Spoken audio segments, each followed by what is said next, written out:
really bad numbers came Being about. recorded. So our first measure, the broadest measure, real GDP.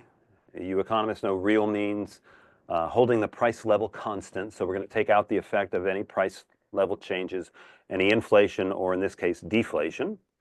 And so from the peak in August 1929 until we hit rock bottom in March 1933, right as FDR is coming into office, the economy contracted by 26.5%. And that is by far the largest drop ever. It's 7 times deeper than any recession from the end of World War II up to COVID.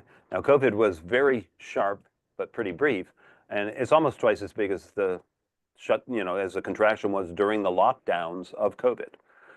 And so it's also really long. The contraction, the shrinking period lasted for 43 months. So that's like 3.5 years. And there's no other contraction of the 20th century or this century that's greater than 24 months. So about twice as long as the longest other and way, way deeper.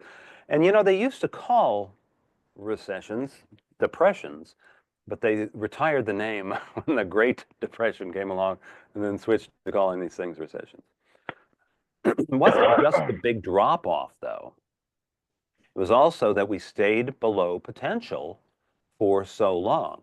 Our potential, how much we could produce if everybody was working, would have continued to grow, did continue to grow during the Great Depression because of new technologies and things. And we stayed well below that potential all the way up until about the time that World War II broke out.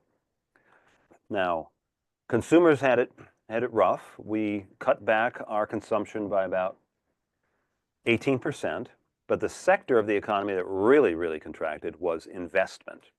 And investment here is not like buying stocks and bonds. Investment is creating new pieces of capital. So building a new factory, putting the machines in the factory, building a new railroad, doing those kind of things. Once I built the railroad, okay, now it's done. Gross investment fell by 90%, and our capital wears out, depreciation. So if you subtracted off the depreciation from the gross investment, the net investment was negative. Our capital stock was shrinking because we were not replacing it. Nobody thought it was a good idea to replace it because how can I make a profit doing this investment? The sectors that really took the biggest hits involved durable goods. So automobile purchases just ground to a halt. You just kept fixing your own old car instead. Housing starts fell by 82%. Ouch. Needless to say, we're not producing these goods. You don't need workers to make them. And so the unemployment rate exploded. It had been about 4%, went all the way up to 25%. And that is by far the highest rate in the history of the country. We were also much more agricultural back then. And so if you own your farm, you're not going to become unemployed because you own the farm. You're not going to lay yourself off. So if you look at the non-agricultural part of the economy, the unemployment rate was about a third. 1 out of every 3 people looking for a job doesn't have a job. Okay. The official series of unemployment stays in double digits for just about all of the 1930s, although it does exaggerate things a little bit because it counts some government workers as being unemployed. If you were working like for the Civilian Conservation Corps or something, somehow they counted you as unemployed even though you were getting paid to do a job. On top of the fewer workers out there, workers were working shorter hours as well. So the total hours worked fell by about 32%. And then the final set of numbers, we had deflation. Prices were going down, something we do not experience much. So wholesale prices fell by 37%, retail prices like your consumer price index, 27%, and agriculture really, really got hammered. There were certain crops even worse than this, but overall farmers' prices fell by 63%. That is just amazingly bad. So how do we explain all of these numbers that we've just been looking at, GDP contracting and, unemployment shooting up, prices going down? On top of this, we had the stock market collapse. There's the famous Variety headline, Wall Street lays an egg. Okay. The share of corporations earning a profit had been close to 100%. It was an unusually prosperous time in the 1920s. So 94% were earning a profit, but by the time we hit the bottom, less than half, only 39% of companies earning a profit. And as a result, the stock market goes way down. Of course, we know this.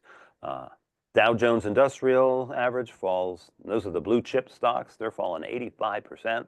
The broader Standard & Poor 500 falls 81%. But it wasn't just us. This was a worldwide phenomenon, and we're going to tie back some things into this. But our drop was the worst. If you look at industrial production, which you can measure accurately in a wide range of countries, ours was the biggest drop. The second biggest drop was Germany. They turned to the National Socialist Nazi Party as a result. I'm glad we didn't do anything quite so drastic. Okay, so what can explain this? The first explanation at the time was like, what the heck? This defies all logic. We had never seen anything like this before. Other people said, you know what? This is penance. We're sinners. Back in the 20s, we were living it up riotously, and then, you know, this is payback for that. Inevitable fallout for the excesses of the 20s. A very common explanation also involved supply, and people were saying, we're just supplying too much. We're producing too much stuff. Who can buy all of this? Strikes us as kind of an odd thought today. But none of these are the things that economic historians focus on. Economic historians focus on not enough demand. Okay, so the stock market collapse gets the headlines. It's in all the history books, but it's really a bit player in all of this as far as economic historians are concerned. Yeah, it wiped out some people's wealth and definitely helped kill optimism. But the thing is that stock markets generally reflect sentiment rather than creating it. The stock market falling was a reflection of the bad things happening in the economy, not the cause of the bad things happening in the economy. You know, thinking of it as the cause, the timing is just a little bit iffy. For example, here is the stock market. You can see starting in 1927, rising very strongly during 28 and 29, reaching that peak, coming down a little bit from the summer, and then crashing right there in October. Okay. But look after that. After it hits bottom, it bounces back up, moving into the next year. About half of the fall has been replaced. It's then only after more bad economic news rolls in that it starts going down and down and down and down and loses all that value. So not considered to be a cause, but more of a reflection. After all, why do you pay money to buy a share in a company? You are willing to pay that to own a piece of the company if you think the company's going to earn profits. And 90 whatever percent of them were earning profits. So but then when the companies stop earning profits, they're like, uh-oh, this thing's not actually as valuable as I thought it would be. None of these firms are earning profits, and that's what made the company's shares go down so much. So bit players in our drop in demand, stock market crash. Also, there was the end of a housing boom during this period, possibly tied to immigration restrictions. We were talking about that earlier. Immigration restrictions that had just been passed at the early part of the 20s. The new cohort of immigrants that would have come in would have been there long enough to start buying houses, but they weren't there to buy the houses, and so housing sales fell. You also hear in your textbooks about the Smoot-Hawley or Hawley-Smoot, depending on which order you like, tariff and the retaliation against that, and that definitely harmed the economy, but not considered to be one of the big players. Okay. What are the big players as far as the economic historians are concerned? I'm going to talk about two interlocking explanations. The first focuses on weakness in our domestic banking system and the collapse of the money supply and how that harmed the economy. And these ideas were brought together by Milton Friedman, one of the most important economists of all time, and his co-author, Anna Schwartz, in their book, A Monetary History of the United States. And then complementing that, another explanation that looks more globally, a malfunctioning of the international financial system, especially the way the gold standard was not working during this period, as exemplified in Barry Eichengreen's book, Golden Fetters. Fetters, you know, like handcuffs. The gold standard was a set of handcuffs arming the economy, is the argument.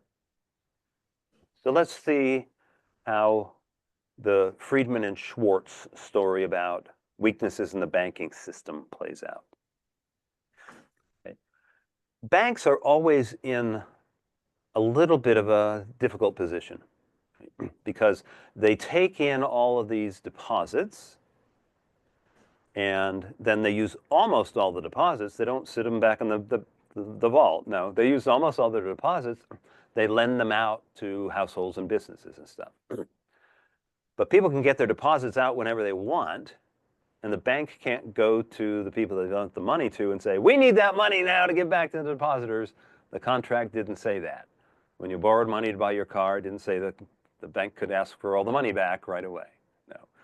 So banks are in this difficult position by their very nature, and a cycle of fear and bank run can be set up if something destabilizes this system.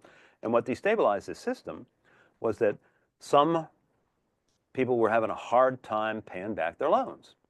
The bank failures started out in the hinterlands, started out in rural areas. There had already been a fair degree of bank weakness during the 1920s due to things happening in the agricultural economy. But then, as I mentioned earlier, agricultural prices collapse. The worst was cotton. So you're a little cotton town and you got a bank and you've lent all money out to cotton growers in the area, and then the international price of cotton falls more than in half from 1929 to 1931. It also falls more after that. So these cotton farmers are going to have a hard time paying off their loans. You know, they borrow the money to get the supplies and whatever and grow the crop, and it's time to sell the crop, but now the crop's not selling for very much. And even if they're as honest as can be and hardworking, they're going to have a really hard time to pay their loans back. Okay, so the depositors in the bank, they're like, uh-oh, this bank's in trouble. The loans are not being paid back. The money that the owners put up is going to get wiped out, and pretty soon my money that I put in as a depositor is going to get wiped out as well. I better go get my money out. Okay. One reason for this shaky position, a big reason for the shaky position of the banks, was that almost every state in the US had what were called unit banking laws. A bank could have how many branches? One. Not a big chain like I do my banking at Wells Fargo and there's Wells Fargos all over the whole country. No, not like that at all. Just your little bank. And they passed laws like that because they didn't want some big chains to come in and own all the banks, and they were afraid that all the money from town would get sucked off to New York City and invested there instead of back in the whole town. But that gives these banks very undiversified portfolios. And so if the cotton market goes down, my local bank's in trouble. People start taking their money out of the bank. Okay, how did the banks respond? Well, they knew that people were afraid that the bank was running out of money. So they put more money in the bank. They held bigger reserves than they would before. They always hold some reserves in case, people write checks and come in and get money out of their savings accounts or whatever. They just had more money sitting there in the bank vaults to make people, not so worried about things. But what that meant is that they didn't lend out as much money. They're holding more reserves, and people are taking deposits out. They just don't have nearly as much money to lend out. And so that drives interest rates up. Real inflation-adjusted interest rates go through the roof, into the double digits. It's getting harder and harder to get a loan as well. Not only are interest rates high, but they're rationing credit. You've been working with this bank for many years. Like you run a business, let's say a retailer, you buy your goods and then you borrow money to buy it and then you sell it and pay back the loan. The bank says, sorry, we just don't have money to lend to you. You buy inputs for your business, like a factory, all the raw materials to make it. Then you're going to sell it, all right? Sorry, we don't have money to lend to you. You just can't do your normal operations anymore now that people are taking their money out of the banks, and the banks are holding more reserves because they don't want people to take even more out. And credit interest rates go through the roof. Credit is severely rationed. So What we're talking about are real interest rates here. And as you can see down on point number 5, to find your real interest rate, you take the nominal interest rate, the rate that it says on the loan, let's say 5%, and then you subtract off the inflation rate. So suppose the interest rate's 5%, the inflation rate's 5%, you get paid back 5% more money, but prices went up 5%, so your money doesn't really buy any more than it did before. Your rate of return was 0. Okay. But what was happening during the Great Depression is it was 5 minus -5, because prices were falling, actually more like -7 or 8. So 5 minus -5 would give me 10. That's our real interest rate. It goes way up during this period. So it's harder to get loans. Interest rates are way higher than they used to be. And what that does is suppresses aggregate demand. If you have taught an economics class, you probably have seen a graph like this. Here we've got the aggregate demand. It's the demand for all the goods and services produced in the economy. There's our short-run aggregate supply curve. It's a supply curve. And then the blue vertical long-run aggregate supply curve is marking off, where we would be if we were at full employment and just about everybody had a job. But what's happening is aggregate demand is shifting inward. It's harder to borrow money. It's harder to then spend money. And demand for products is falling off. And we're getting that combination we talked about at first with GDP falling. That's our Y number getting smaller, and our price level going down from P1 to P2 here. We got that deflation and the economy shrinking at the same time as aggregate demand shrinks. So starting with weakness in the banking system and in the agricultural parts of the economy, and it just feeds on itself. There's a multiplier effect. When we meet in person for the week to do this economic forces in American history, there's a game, a simulation we do, a series of families in town and what they have to do when the Depression hits. They gotta, cut back spending on this good, cut back spending on this other good. And what you see from that game is, I cut back my spending on this. I'm the doctor, I'm the rich guy in town. I decide I'm not gonna have this, I'm not going to go out to see the movies, or I'm not going to do something. And then the people who worked in the movies, okay, now they've lost their customers, and everybody starts cutting back their spending, and the whole town economy starts to shrink. That's the multiplier effect. One person's spending turns into another person's spending. One person's non-spending kills somebody else's spending as well. That drops demand even more and causes the deflation, and then we have a really bad feedback effect from the deflation. Debt levels were unusually high at this point, mainly because cars were new and people were buying cars and going into debt to buy them. And also because there'd been like electrification, and people are electrifying their homes and getting indoor plumbing, and let's get a washing machine, let's get a refrigerator, all this kind of stuff. So people are getting in debt a lot higher than they used to be. And so what's happening now with the deflation, prices going down, it's harder to pay my loan back, right? I borrowed a whole bunch of money to buy a tractor, a newfangled tractor for my farm. Okay? Then all the prices of agricultural goods go down. I'm the cotton farmer, I'm the corn farmer. I don't want to lose that tractor. I am going to make my payments on the tractor, okay? But less money's rolling in because all the prices are going down, the deflation. And that means I got to cut back spending across the board on everything else, right? The debt deflation cycle really means everybody's tightening their belts and just shrinking the overall demand, as you see in that previous graph, causing even more deflation when people respond this way. Okay, it's a vicious cycle, and it feeds upon itself. Now, ends up that about a third of the banks in the US fail. By the time we got to FDR's inauguration, there were almost universal bank holidays. The state government say, hey, banks, you need to shut your doors. And the disappearance of those banks harms the economy for years to come, because those bankers knew things like about how credit-worthy people were that, allowed us to channel our savings to good borrowers. But those people are out of business now, and so really hamstrings the financial markets and harms their efficiency for many years to come. Okay. Now, why was the banking sector so weak? I talked about some weaknesses that were there, especially in the agricultural sector. Part of that's because we maybe overexpanded a little bit during World War I.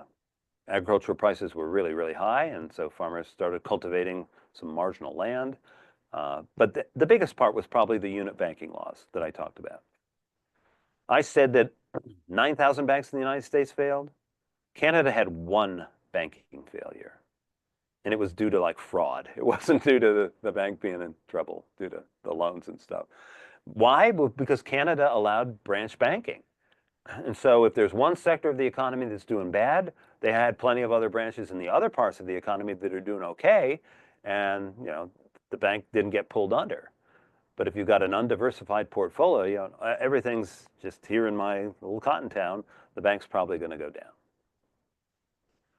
Okay, but here's one of the keys to Friedman and Schwartz argument. Policy responses made things worse. Many of the policymakers weren't worried about the start of the Great Depression. They were what's called liquidationists. They saw the contraction as a good thing. Need a little recession once in a while to clear out the dead wood, was the argument. We'd had a steep but short recession in the early 20s, and it actually seemed to improve the health of the economy. Okay. The bigger problem, though, is that we had set up about 15 years before this an institution of the government to help stabilize the banking system. That's the Federal Reserve. And it didn't stabilize the banking system. The biggest failure of our banks ever occurred when the Federal Reserve was in existence. One of the jobs of the Federal Reserve is to act as a lender of last resort. When a bank's running out of money, they could go like sell all their assets off real quickly and turn them into cash. But when you try to sell things real quick, you don't get the full market value of it. Instead of that, what happens is a lender of last resort's job is to come in, and when the bank needs money, this entity, our central bank, the Federal Reserve, will lend the bank some money on good collateral and at a little higher than normal interest rate, just to make sure they don't abuse this privilege. The Fed just didn't do that very well. One reason is that a lot of the banks that were failing were little banks that weren't even members of the Federal Reserve System. But another problem is the Fed was kind of misreading the signals. They saw that the banks had like extra money sitting around in reserve that they weren't lending out, and they said, the banks have plenty of money. Misreading things, the banks didn't have plenty of money to lend. They had plenty to park here to make people feel confident that there was enough money in the bank, but not enough to lend. And the Fed could have done more to put loanable funds into it. Not only that, but the Fed didn't see a problem with interest rates. They were very high adjusted for the deflation, but ignoring the deflation, the interest rates were kind of normal. They were misreading the nominal interest rates as real interest rates being low, but in fact, your payment was quite high because I got to pay 5% plus all the deflation on top of that. And so effectively, I got to pay 10 or 15%. People just aren't going to take loans out. But Milton Friedman and Anna Schwartz's biggest misstep on the part of the Fed in their telling of the story is that at the key moment, in the fall of 1931, so 2 years into the Great Depression, right when the Fed should have been pumping extra money into the economy, pushing interest rates down, they increased interest rates. They did this right after Britain went off the gold standard, and they did it to make the dollar more attractive to international investors, which it did, but it made it harder for our banks in this country to give out their loans. So here's a picture of Milton Friedman and Anna Schwartz and Ben Bernanke. You probably all remember Ben Bernanke. He was the head of the Federal Reserve during the 2008 financial crisis. He did path-breaking research on the Great Depression when he was a professor at Princeton, And later, after he was Federal Reserve Chair, he made some comments at Milton Friedman's 90th birthday event. And he said, this is quite telling. Let me end my talk by abusing slightly my status as an official representative of the Federal Reserve. I would like to say to Milton and Anna, regarding the Great Depression, you're right. We did it. We did it. We're very sorry, but thanks to you, we won't do it again. Ben Bernanke saying it was the Fed that caused the Great Depression. Okay. So as Peter Temin and Barry Eichengreen put it, it wasn't just the Fed, but other central bankers around the world, in their words, continued to kick the world economy while it was down until it lost consciousness. Ouch. Okay. So here's one way of showing that the Fed really mattered. The Federal Reserve System is broken up into 12 districts, and there's somewhat of autonomy among each one of these districts. So not every district behaved the same. The graph we have is of banking in the state of Mississippi. The northern half of Mississippi is in the St. Louis Fed District. The southern half is in the Atlanta Fed District. The Atlanta Fed did way more to lend money to banks that were in trouble, to act as that lender of last resort. So one at the beginning of this in July 1929 is like 100% of the banking activity. And then we're going to see how the bank's activity shrinks. We're looking at both number of banks in business and banks in operation. The darker line, as we fall, is St. Louis. The lighter couple of lines are Atlanta. And you can see the fall in the St. Louis district is way bigger than the fall in the Atlanta district is. St. Louis wasn't lending money out, wasn't acting as a lender of last resort so well.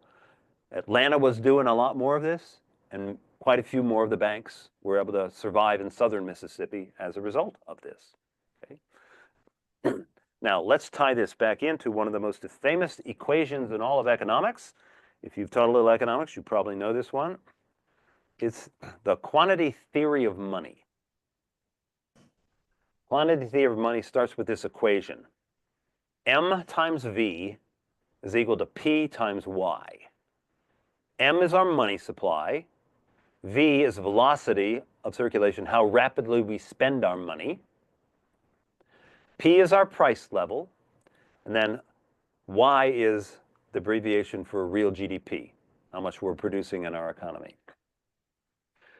So if you put this thing into its rate of change form, the percentage change of M plus the percentage change of V on the left side must equal to the percentage change in P plus the percentage change of Y on the right side. Okay? And then throw in the fact that velocity is usually constant. So the percentage change in V is usually 0. Things rearrange very neatly into that second equation I've got there in red. It says that the percentage change in the money supply minus the percentage change in real GDP, how big our economy is, will tell you the percentage change in prices. In other words, when do we get inflation? That's the percentage change in P, inflation or deflation. When do you get inflation? When the percentage change in M is bigger than the percentage change in Y. You get inflation if the money supply grows faster than the economy does, prices will go up. But what was happening in the Great Depression was M was going down like crazy. The money supply was shrinking, in fact, fell 25%. And as a result, prices on the other side of the equation fell almost 25% as well. Okay? So money was getting sucked out of the economy. People were afraid of banks. They weren't insured. They weren't all that stable. You only had one branch with an undiversified portfolio. You take your money out of the banks, and most of the actual money in our economy is not pieces of paper. It's deposits and checking accounts and savings accounts that then can be lent out. So we're just taking all that money out of the economy. That causes massive deflation and helps cause that aggregate demand curve to shift in like we saw, giving you the deflation and the contraction of the economy. It was the weakness in the banking system that caused the money supply to go down as people sucked their money out of the banks. That's what was causing the Great Depression in Friedman and Schwartz's story. And the Fed didn't help. The Fed's job was to help, be a lender of last resort. They didn't so much. A couple of little districts maybe did. But instead, at a key moment, 2 years into the Great Depression, the Fed increases interest rates, and it was right after that that the biggest round of bank failures ever occurs. There's almost no bank failures right after the stock market crash. Nope. The bank failures come a couple years later, and the biggest spike is right after the Fed increases interest rates, making it harder for the economy to go. Okay. So that's the Friedman and Schwartz argument. Now let's turn to the other half of the argument and think about the gold standard and how it worked. So the gold standard worked pretty well for about a century, all the way up until World War I. And because the gold standard worked so well, it stabilized exchange rates between currencies, made it very easy to trade internationally, and that helped launch modern economic growth. Okay? The world economy didn't grow much until we started getting the gold standard. I mean, it's not the main explanation. Better technology is, but it really helped. It helped trade so much. So after World War I, because the gold standard had worked so well, they tried to resurrect it.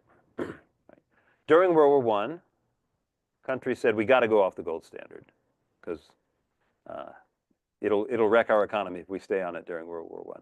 But we want to resurrect it after World War II, after World War I, and especially because countries that were off the gold standard sometimes had horrific things happen.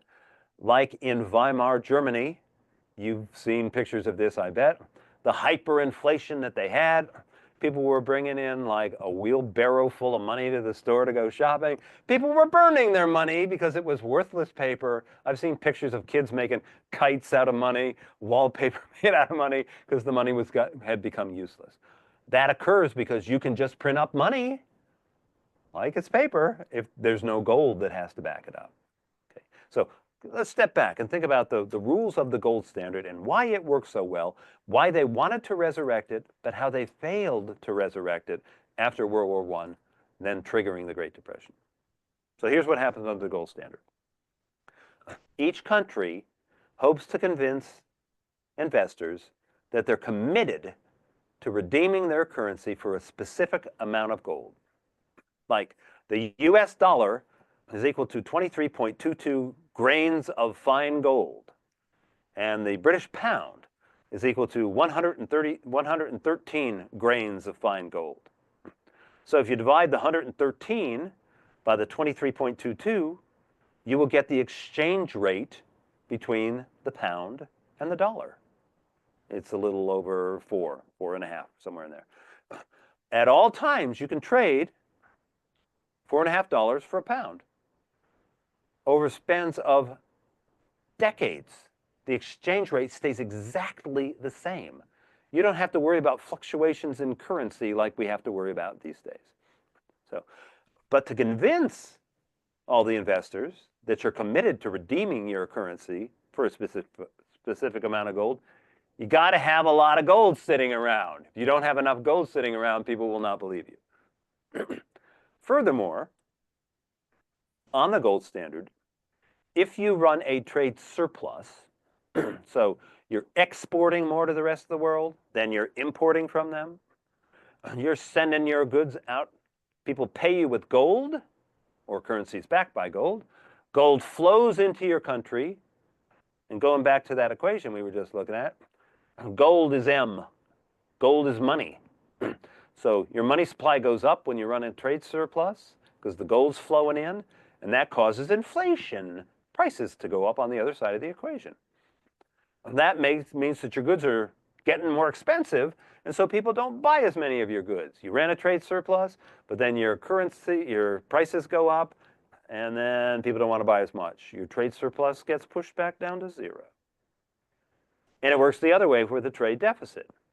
If you're buying more from the rest of the world than you're selling, you're shipping gold out, you have less money and your prices go down. Now your prices are better and people start buying more of your good and your trade deficit goes away.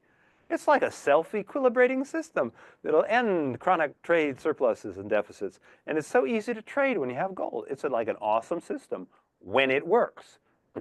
But the system required prices to be flexible, and with them, input prices to be flexible. If the price of this good we're making is going to go down internationally, we're going to have to cut our workers' wages to make it cheaper. There's deflation in the economy when we're running this trade deficit. Prices, wages have to be able to go down. And historically, wages were very flexible, but they stopped being flexible during this period. Right after World War I, there was way more power in the hands of like labor governments and unions. And the unions said, nope, we don't want wage cuts. Wage cuts had helped bring the economy back to equilibrium, but now wages wouldn't be cut. And what do employers do if they can't cut the wages? They lay off a lot of workers.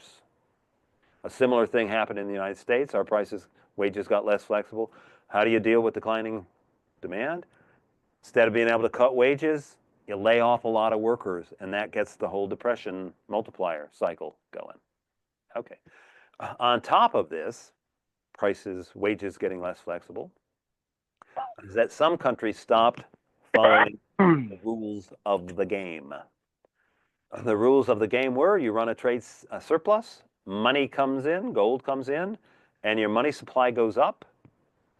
But France, and to a smaller degree the United States, started getting some of that gold that was putting in and just setting it to the side, not letting it get into their money supply. It's called sterilizing the gold. They didn't want inflation to happen in their countries.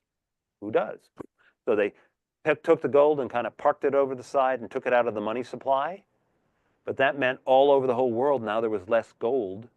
And so that put deflation all over the world. And all the other countries, other than the US and France that were doing this, prices started to go down. There was a deflationary bias in the entire system. And deflation's bad for the economy, as we just said, right? Inflation's really bad for the economy because it's harder to pay your loans back. And you might end up defaulting. You might end up just not spending money on anything else so that you don't lose your car, your home, your tractor, whatever. So all these things are destabilizing the economy. So as the wages became less flexible, the deflation brought rapidly rising unemployment rates and political turmoil. So if you look around the world, the countries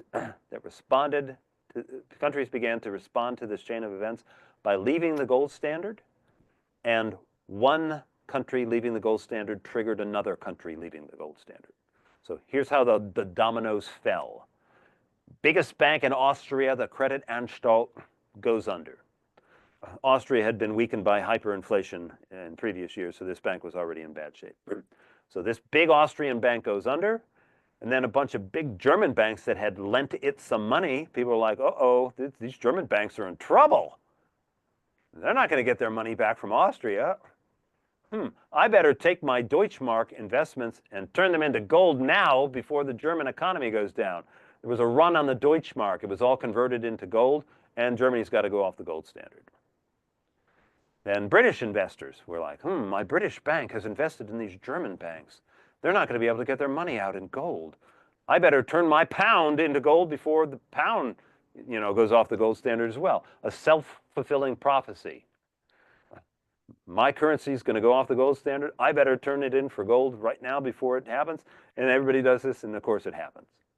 And then they came for the US, right? Britain goes off the gold standard, and the Fed is like, time out, not happening here. We're not going off the gold standard. We're going to make dollars more attractive, which helped keep us on the gold standard, but then wrecked the banking system in the United States. So true believers in the gold standard got hit worse than anybody else. If you look around the world, the sooner a country abandoned the gold standard, the quicker the deflation stopped, and the sooner the recovery commenced, and the United States stayed on the gold standard longer than any other country. So what the heck was with us? Why did we stay on the gold standard so bad if the gold standard was working so poorly during this period? And the main reason is it was illegal for us to go off the gold standard. During World War I, when we'd done all those Liberty bonds and raising money for the war effort, people were afraid that the government was going to pay them back in inflated currency. You'd lend the money to the government, you get paid back, but the money wouldn't buy very much. So they insisted on putting clauses in these loans that said you would be paid back in gold. And the United States was legally obligated by those and could not go off the gold standard. That's why Herbert Hoover didn't go off the gold standard. Franklin Roosevelt came into office, he said, like, who cares? We're going off the gold standard. And that's when the recession stopped and the economy started bouncing back. Roosevelt was like, I know it's probably illegal, but I'm doing it anyway. The courts will sort it out later, which they did. Okay, they gave him a pass on the whole thing. But we stayed on the gold standard longer than anybody else.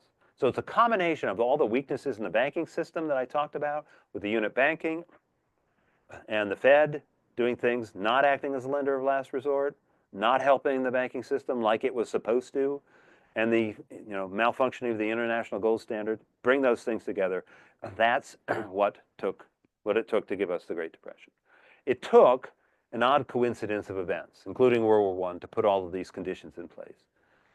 So could another depression hit? Let's use our last couple of minutes thinking about this. Could another Great Depression hit? It did take an odd coincidence of events for the first one to occur. And the optimists would say that the policy mistakes of the past are unlikely to be repeated. We just know more. Like Ben Bernanke in 2008 knew not to do the things that were done wrong back in 1929. Right? On top of that, the US economy has become much more stable than it used to be. There are some cyclically sensitive sectors. Where spending on that will bounce around a lot from year to year, like buying new cars or something. They're a much smaller share of the economy now than they were then. We've also put in place automatic stabilizers. For example, they didn't have unemployment insurance then. We do now. Nowadays, you lose your job and you get unemployment insurance. This happened to my son. Like, his company got bought out and he got laid off and he was on unemployment for 3 months. But you're getting paid about half of what you normally would, right? And so you have some money to keep, paying your rent and putting food on the table, that kind of stuff. We've got automatic stabilizers in place now to help shrink that multiplier that I was talking about earlier. And of course, we've got deposit insurance, so people don't run on their bank much anymore. There's been a couple. Silicon Valley Bank last year. Okay, there's been a few because you can't insure everything. Okay, so the optimistic case says, we learned a lot from the Great Depression. We're not going to make the same mistakes. The economy is inherently more stable now due to its nature, due to some public policies. But the pessimistic case says, could there be another depression? It almost did happen. Well, maybe not. 2008, people said, this is the next Great Depression. But if you look at the numbers here, the shrinkage in 2008, 3.8% is nothing like 26.5%. A year and a half shrinking is nothing like 3.5 years shrinking. An unemployment rate peak of 10% is nothing like 25%. Or you could look at COVID. The economy shrank for 2 months before it started to open back up. The shrinkage was deep, but still not as big as the Great Depression. And of course, it only lasted a couple of months instead of 3.5 years. The unemployment peak was nowhere near as high. So we haven't had anything like the Great Depression since it. However, the pessimistic case would say, there's always some new innovation in the economy that's going to destabilize things. Some new financial institution, for example. Maybe cryptocurrency, I don't know. Maybe all those collateralized debt obligations that we used to have back in 2008 with the mortgages bundled together, and that was complicated stuff. People didn't understand it, and when they kind of figured out what was going on, they were like, whoa, we made some mistakes, and it destabilized the economy. Maybe international cooperation can break down. Maybe a big unexpected event can come along, like an even worse than COVID. Maybe we will forget the lessons of history. But hopefully we won't, because we've got programs like this so that people can learn those lessons of history and not repeat them. So the last part of the pessimistic case says, though, that government continues to do some things that actually destabilize the economy. When you bail out banks, people expect that next time the banks are going to get bailed out, one bailout sets up another bailout, and then there's these banks that are too big to fail because they'd harm the whole system. And these people can act way more risky than other banks because everybody knows that the government will bail them out because they're so important. So that kind of bailout, that kind of insurance, that cure can be even worse than the disease. And final part of this is that when you put programs like this in place, you have to borrow a lot of money to do it.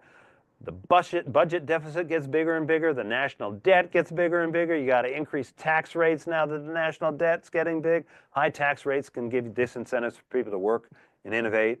And we have, of course, stultifying rules that are put in place with regulations that are outmoded and things like that. So government can do things to mess things up. Ben Bernanke said, we did it. Maybe 100 years from now, some other recession, depression will occur, and some other chief whatever thing will say, we did this one. You know, it'll be on us. So a little bit of suggested reading right at the end, but I think I actually have time for, no, I don't have time.